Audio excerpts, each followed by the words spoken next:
up, gamers? I'm Jason. I'm Julie. And today on Dice & Dragons, we are going to be reviewing My Little Scythe. It is published by Stonemaier Games and designed by Hoby Chou with help of his daughter Vienna Chou. And this is an adaptation of the Scythe board game by Stonemaier Games. It's a really cool fact that the father and daughter wanted to play together. He felt that the theme wasn't necessarily the most appropriate, also the mechanics and teaching it to her. So they worked together to develop this version.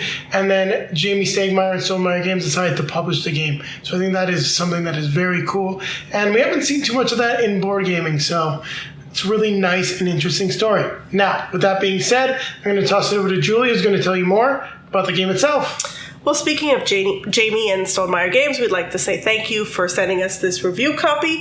As always, we do appreciate the support of the channel, but we'd like to remind our viewers that our opinion will remain our own. Yes, most definitely. She's very opinionated. Mm-hmm.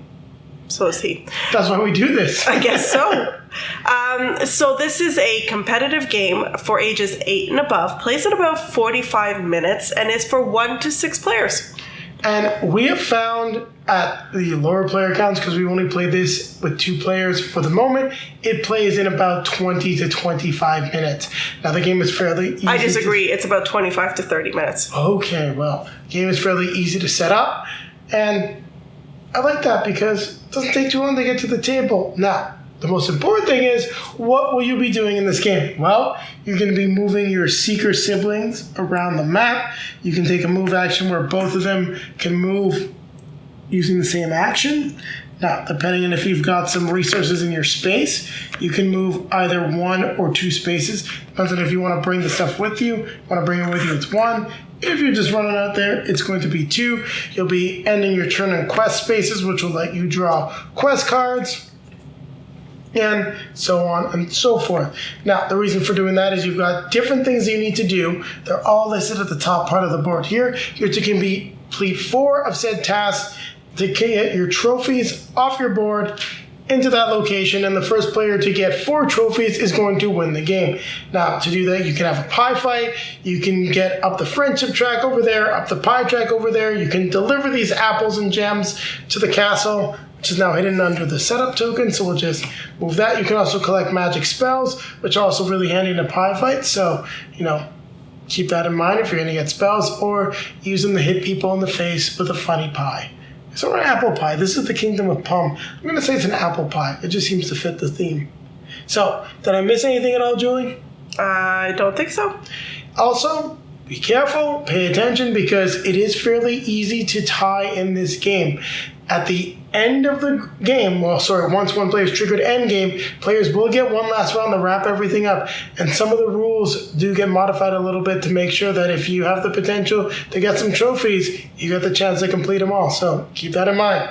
So on that note, we're now going to grab our drink, grab our best friend. We're going to showcase the components, and then we'll be coming back at you with our review. But before that, we're going to take it to the table one more time. I am determined to beat you this time. It's going to happen. Just do like the little engine that could. Say it. Say it. I think I can. Now we're going to take a quick look at the components for My Little Scythe. Now, we're going to start with just some of the books that come with the game. So the core rule book here, components, setup, how to play. Now, I feel like everything in here, the rules are written, is fairly straightforward. I'm not the biggest fan of the presentation. I think that there's something to be desired with regards to how some of these actions actually resolve.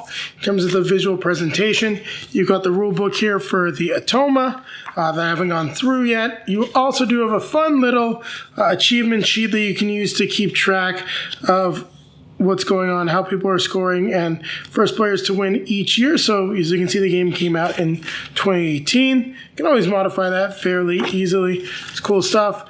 And then you've got the painting guides for all of the different characters. And one thing that you'll notice here as I during the review, I actually mentioned that these were wolves. I called them foxes because I thought they looked like foxes. Now with the color, I see that they actually do look like wolves. I do like the fact that you get a little bit of background about your characters, even if it doesn't quite come through in the game. Now, this is the deck here for the Automa, so you can get an idea as to how it works. I'm going to move that off camera because we're not going to be taking a look at it again. Here we've got the center tile to help you decide how the resources go out. You just kind of like spin it and then adjust it so it makes sense in terms of all of the base camps, depending on your player count. And this is the pie fight chart, or pie fight board, where you will insert a magic spell, which will tell you how many pies that you get as bonuses, and then deciding how many pies you want to spend based on where you're at on the pie track. I'm not going to pick these up, but I wanted to make sure that they were there so that you can see them. You've got the trophy tokens in all the different colors. There are 7 different sets of siblings that you can pick. You also have a friendship marker and a pie marker in all the same colors. Just for the sake of room, I didn't want to have all of these tokens out. Now, each of them also has their own base camp, and you'll notice that they are all asymmetrical. Sorry, that they're symmetrical. There's no difference to them. When you get sent back to base camp, you can either get 2 pies or a magic card. Here you've got the player sheet, you've got the action token in the colors depending on your player, you've got your upgrade tiles here, which we won't take a look at all of them, which can be purchased and then are placed on your board to upgrade your move. And you can also upgrade your make. That's why you've got the different tiles, but only in 2 different colors. You can never upgrade the seek action. You've got the different personality traits that can be given out. Now these are going to give you an edge in terms of completing one of the trophies. And you can see the 8 different trophies that you need to get there. Well, you only need 4 of them to win the game, but the 8 different possible trophies that you can get. Here you've got the dice. We'll take a look at them. So this one is the quest die. The color corresponds to what region of the map you need to place your quest. I'll try to take a look at this board. It's gigantic. Same thing with the gems. And then same things with the apples. You're going to be rolling them with the seek action. That's how you generate your resources. These are the quest tokens. You've got the gems that you'll be spending. You've got the apples. Here are the quest cards. So you always get a couple different options with your quest cards. You kind of got a good option, a bad option, and then the no thanks, which means that you are refusing to do the quest. Here we've got the magic cards, and as you can see, you've got a certain number of pies, and that represents the bonus that you're going to get. So a really good one would be getting 5 pies. And then next we've got the miniatures, and I love the fact that the base is already colored, so you definitely can paint them if you wanted to. Now I just got one of each miniature. These characters are twins, so the miniatures are identical, which is why I did not bring out one of each. Just really wouldn't, well, both of them, because it wouldn't have served any purpose. And I do like the miniatures, very good quality, and they add a lot to the game because I feel like they just really make the table presence pop. And in terms of this game, I feel like these miniatures do a great job. Something that could not have necessarily been replicated by acrylic standees or just cardboard standees. So there you have it. I've talked a bit about the game as well as shown the components. Now, keep it right here as Julie and I will be coming back at you with our review of the game. Actually, you know what? I wasn't going to do it. Changed my mind. I'm going to try to showcase this board. It is gigantic, though. Good chance I could bump the camera. So I don't know if I'm going to showcase the whole thing, but I want you to get at least an idea of the board where you can see the different colors in the zones. If you would like to see just the board in more detail, you should definitely check out some of the pictures that we've got up on social media. So I won't open up the whole way because I just won't be able to showcase it. We can see, like the white zone, blue zone, gray zone, castle in the middle there. So now you're starting to at least get a good idea as to how the board looks. So there you have it. We've taken a look in all the components. Now Julie and I will be coming back at you with our review of the game. So, Julie, what did you think of My Little Scythe by Stonemaier Games? And I'm curious to hear your thoughts because you seemed a little skeptical about this one. We have yet to play the original Scythe, but I'd love to. And maybe because she liked this one or she didn't like this one, there's a chance of it happening. I don't know. We're about to find out. No, I didn't know what to expect. I had not heard of this game before. Obviously, in our review, we have to consider the fact that this is a family game. It really is intended for families. I was pleasantly surprised. The production value, as with every Stonemaier game, is excellent. I mean, the little jewels. Finish on the cards. Those chunky little minis. Although I don't understand why you gave yourself that cute little thing with the little ponytail. They're foxes. I'm the sly fox. Not even unpacking that one. I gave you the purple monkey. Because you're my monkey. Okay, awkward silence. The gameplay, the mechanics are very easy to play, to figure out. I like that power up function. I think it's something that we both realize is fairly important. Yeah. Fairly early on. Getting the improvement tiles makes a big difference. And as you're saying, with the fact that you've got, 3 sets of this different actions that you can do and only one move, it really keeps the gameplay flowing. Now, the box says 45 minutes. The rulebook says 45 to 60 minutes. And at 2 players, we never came close to that time. We came right around the 20 to 30 minute mark every time. It was more like 25 to 30 minutes, but in any case, it's fairly quick. I'm not sure if it's just the fact that we've played a lot of games that it was that much easier for us, or if it's really just the age range and making it, not too complex. I think it's a bit of both, actually. It's not too complex. We played a lot of games, and the actions are kept simple and straightforward. And there is some nice, cool decision making that you have to make as well. It's not easy decisions, and I like that because it does have some depth and some meat to it as well.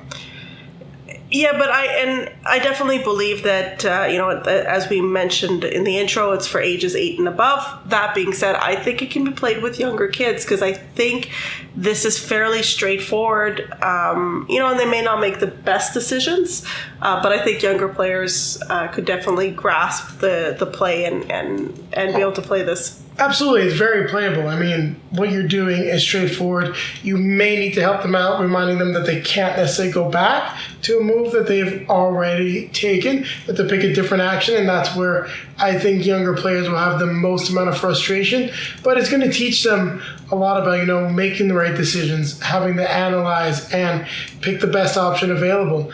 And if you don't make the best decisions, it can definitely lead to your downfall, like it did for me in this last game. Yeah, and I mean the games are fairly quick. You can't you don't sit around and wait for something to happen. I'm presuming that the game is longer with more players because you have more competition for resources. But you start with more resources, and there's going to be more resources coming out just from the seek action anyway. But I do think you're right; it's going to be a little bit longer. This game is a competitive game, and I found that you actually have to take, the competitive actions in order for the game to work properly. Pie fight. You declared a pie fight. I used a quest against you. Yeah, she sent me away from my apples right as I was about to deliver them to the castle. What? I thought it was a sly fox. Apparently she's the thieving monkey. Yeah, I could tell that he was one move away from, or one action away from a win, so I used my quest and sent him away. Sent him back to his companion. There was a little bit of chance, but you played it right. You got both quests at the same turn, and you got a lot of different options as to what you could do. The other thing is, these power-ups aren't all created equal. In our first game, Jason had a really good power-up, and I had a not-so-great one. I mean, my other one was to get a trophy at 7 pies instead of 8, and I find that the pies are fairly difficult to get. I think that there's not a lot of value in getting pies in a 2-player game because you're probably going to get 1 pie fight, maybe 2 pie fights in the whole game, just because of the lack of resources. You don't really have a lot of time to start making pies.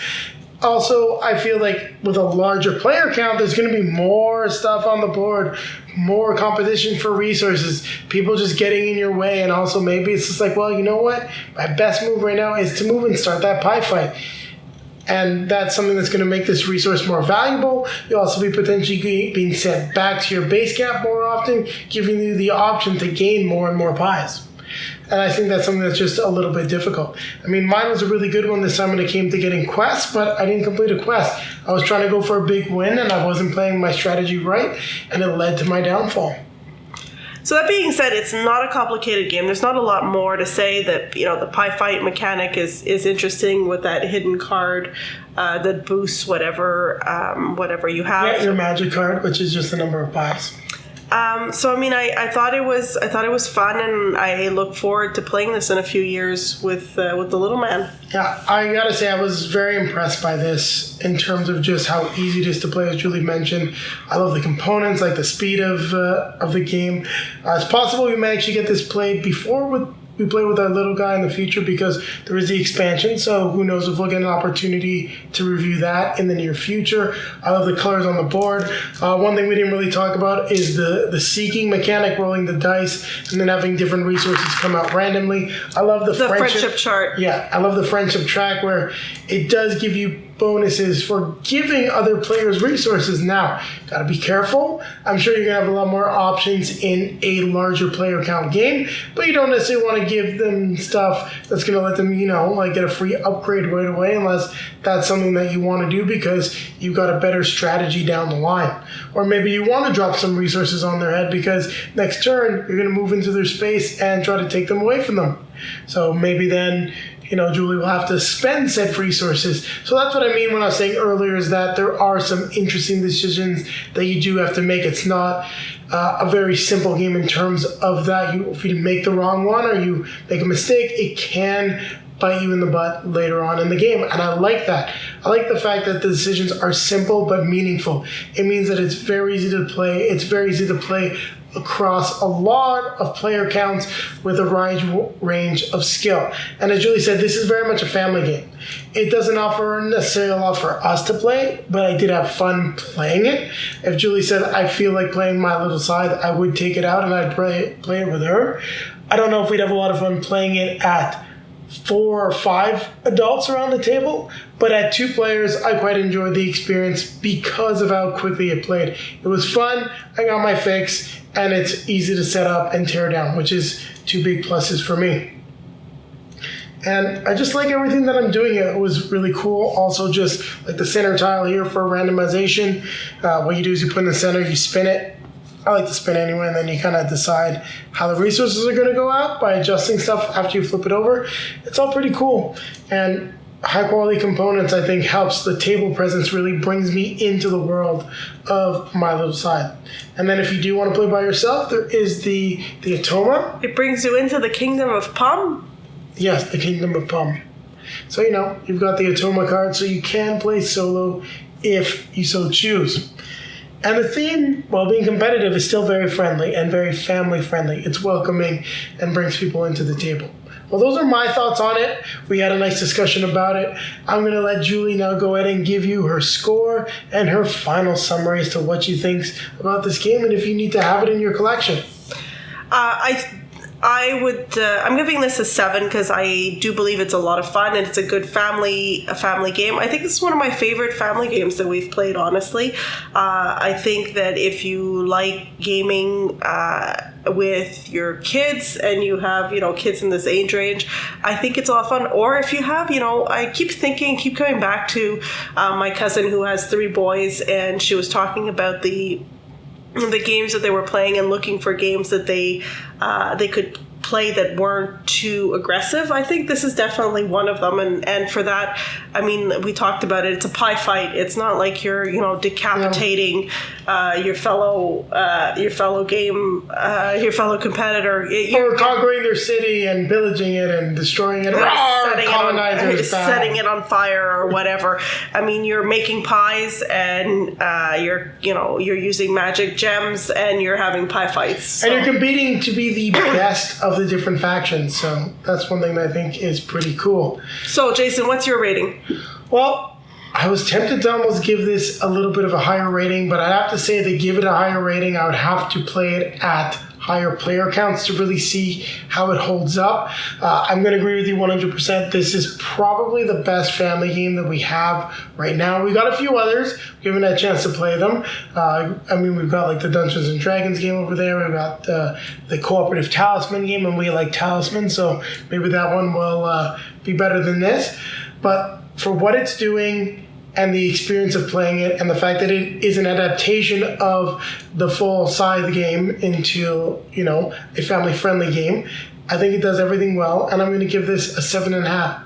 I might have gone a little bit higher, but I haven't really seen how it plays at higher player counts, and if I'd personally enjoy that experience, because I know at 2 players, I don't mind playing it with you, but I don't know if I play it with a bunch of adults. You had some comments to me off camera about the rulebook. Did you want to say anything? Yes, actually, that's another point about it, so I feel even better about giving it 7.5. I did not love the rulebook, and I don't know if this is because it was a redesign of the original game turned into this version. I found that a couple of things didn't come across quite clearly. The phrasing wasn't the best. I don't think the rulebook was that complicated. I was understanding what I'm doing, but certain things, for example, like how you spend your resources, like during your space to buy stuff, just didn't really come to life, and I don't think was well done. Mainly because I would say the rulebook is very much, you get some graphs, some pictures. When it comes to some key stuff like this section here, you don't really have pictures like, hey, if you're spending resources, take it from your specific space. And I think that's a little bit of a letdown, especially as this being a family game. I think you'd want to have it to be the most accessible possible, especially so that kids could go ahead and review the rules themselves without having to come ask their parents for some feedback. So yeah, 7.5. Never mind. Forget what I said about giving a higher score because of the rule book. That's a half point off. What about the price point? So the price point for this is one that I'm not exactly sure of because we did get a review copy, but I do believe it ranges anywhere from that $50 to $60 range, and that's US. I think it might be a little bit more in Canadian or fairly similar. I think that's the right price for the game. You are definitely paying a lot for the components, but everything feels nice, and I do think that it's going to last a while. I mean, we're probably going to play this with the little guy, so I will sleeve these cards. But that being said, I do not think that they need sleeves whatsoever. They're sturdy, they're well made, and you're getting what you paid for. Anything else to add? Nope, that's everything. So on that note, it's time to remind you to like, comment, subscribe, and hit the bell to be notified when we have some new content for you. And take a look down below in the video description. You'll find links to all of our social media feeds, Facebook, Twitter, Instagram. If you'd like to see some pictures of Julie and I playing My Little Scythe, I'm always worried about her correcting me on the pronunciation. Make sure that you check out those feeds.